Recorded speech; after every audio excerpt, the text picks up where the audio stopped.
just to be out here and competing in a race now that you're going to have fans actually being able to cheer you on? It means a lot. Honestly, the COVID was kind of a little bit stressful because being a driver, I live for the fans. They are my favorite, especially the little girls. Like, I don't know, I have something for the young girls just because that was me 19 years ago. It's insane. But I'm actually with Formula Drift, so we are drifting this weekend. What else do we say?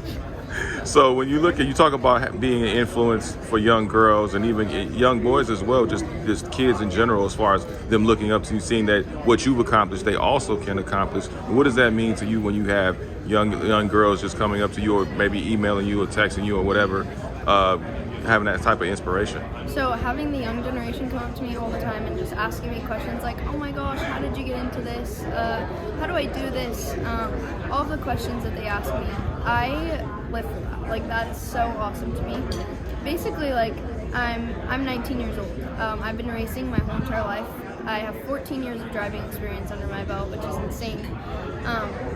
But between my brother and I have my brother Brandon, he's 17 years old, so he's like my number one competitor. I always have someone pushing me.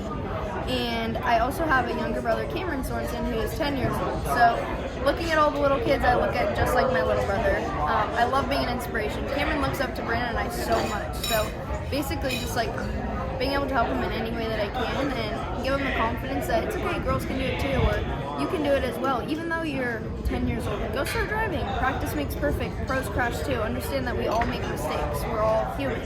But it's the attitude after we make that mistake. How are we going to go about it? We're going to look at the problem, we're going to get over it, and we're going to figure out how we can fix it and what solution we can find to fix it the best we can. So what do you do to get prepared for a race? Do you listen to music? What gets you hyped up and get you ready to hit that track and do what you need to do to get that victory?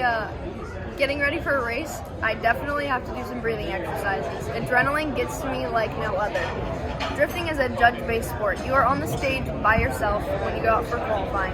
And I used to figure skate for 8 years of my life, and I actually always had an issue going out in front of everyone and going out in front of the judges especially, and going and doing my performance. So I can't let the adrenaline get to me because that's kind of what always messes me up. So just being calm, looking at it as another practice run, and going out with full confidence and making a plan and what I'm going to do is kind of how I go about getting ready for a race.